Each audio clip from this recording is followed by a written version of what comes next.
You know, we are all in process. And I know you guys have been being here. You understand I'm in process. We're all in process. Yes. You know, God's perfect and we're not. Exactly. And there's a large gap between perfect and us. So when we acknowledge that, we don't have to put on airs, don't have to put pretense, don't have to, you know, pretend like we're something we're not. We can just gradually let God heal us. And so you guys are in process. We're all in process. What was your issues? What were the addictions that you battled, and how did you get set free? Well, in March of 2007, I was being a nut because I was on drugs and had been for 17 and a half years, addicted.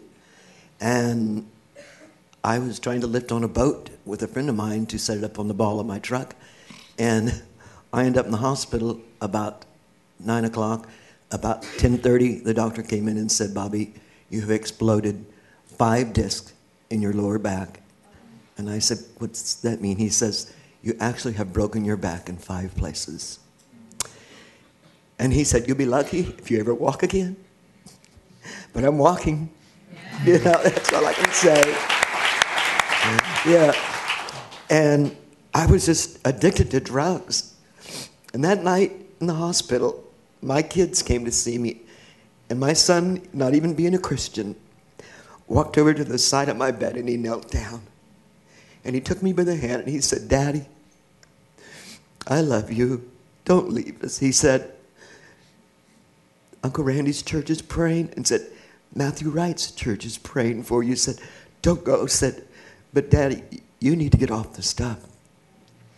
And I said to him, I said, "I promise you kids and to God," and I meant it.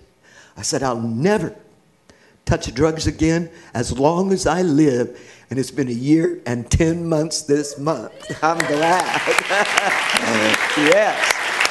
I am. You were telling me today that you had a dad and a mom who prayed for you. Yes. And when your dad died in 2003, what was the conversation that you had with him at the end? It was about 2 months or so before my dad passed away. And I said, "Dad," I said, "are you scared?" And he said, "What?" And I said, "Are you afraid?" And he said, he always called me Robert. "Robert," he said, "I'm 84. And he said, I've lived my whole life for this day coming."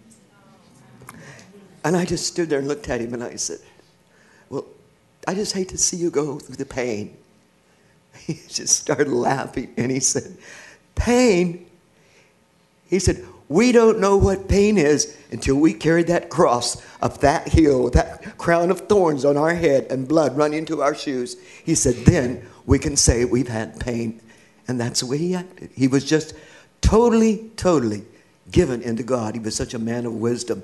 And he said, "There's one thing I want you to promise me." And I said, "What's that?" And I wasn't Christian. He said, "Will you promise me that you'll meet me over there?" And I said, "I promise." And to this day, I'm going to keep my promise the rest of my life, however how long it may be. Yeah. When the Lord came into your lives, what did he speak to you? And again, no one here spoke to you, but what did God speak to you about your life and about your lifestyle? And what changes did God draw you into that you knew it was him calling you? Well, we try to whitewash things sometimes in church, you know, and to keep from hurting someone's feelings or whatever. And I never believed in that. And when I read the first chapter of Romans, you go home and you read it, and you'll see where Paul was saying that this is a sin, a blasphemy. They shall be backbiters and liars and backstabbers, and he names every one of them. And I said, that's what I am. And God says, you can change. And someone says, "Oh, it's because you're getting older." Well, God didn't burn down Sodom and Gomorrah because the people were older. He burned it down because of sin. And God is a God of righteousness, but we need not forget that he is a God of judgment, and he doesn't forget. Now, you guys obviously were for many years in a sexual relationship. Now you're friends. How does that work? Obviously, many of us are wondering, how does someone transition from that into just being best friends? Well, you end up, you look at your life. I mean, we've done things, believe me, that would make your hair stand on end. Because I think back of what we've done, and I shake my head. But you get to a point when you become a Christian and you start going back to church, and you look at each other at a different way. It's not sexual at all. And I sleep in one room, he sleeps in another. But we have a bond, a very close bond. We know what we've done. We've been forgiven for it. And the thing that I liked about coming here when I got saved, and I'm still being saved. Yes. I'm still being saved. We all are, yeah.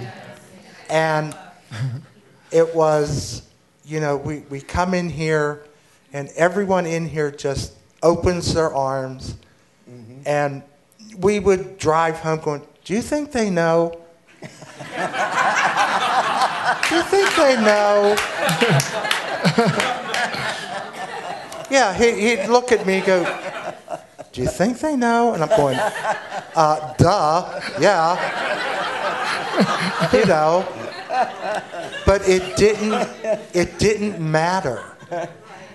Yeah. It didn't matter. Yeah. We were here. Yeah. You embraced us. Yeah. Yes. Hallelujah. Yes. And so that transfers to our relationship. Our relationship now is one where we talk. I mean, we talk in depth about Jesus, Yes, about we our do. lives, about the Bible, everything. And we don't push it on anybody. We have a roommate who's a godsend, but he's also in the gay lifestyle and he's active. But we don't judge him. That's right. He's a good man. He's a very good man. And this one here, even when he was on drugs, I didn't know it. I had no idea because I had never been around it. But he has done so much for my life in the past 20 years. We've gone through a lot, and we're going to continue to go through more. I mean, he goes with me to my chemotherapy. I had, as I told Pastor Francis in the congregation, I had pancreatic cancer, stage 1. They got it all. Yes. We did. They got it all. And now I go through chemotherapy as a preventive measure. And Bobby goes with me. If you would go to the hospital, to the chemotherapy room, Yes. it's like a party. But it's People life are up in you. rejoicing about their life.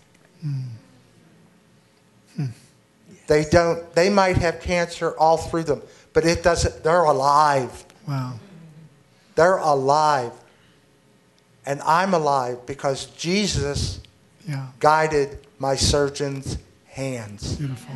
Sweet. in both operations. Yes. Sweet, sweet. Yes. Let's all stand together. I want us to pray tonight, and I know that you can think of someone in your life that you say, maybe they're not involved in any of the things we've talked about tonight, but they're stuck. We all know people who are stuck. And sometimes we give up on people. I was an atheist. I hated God. I was totally away from him, mocked Christians.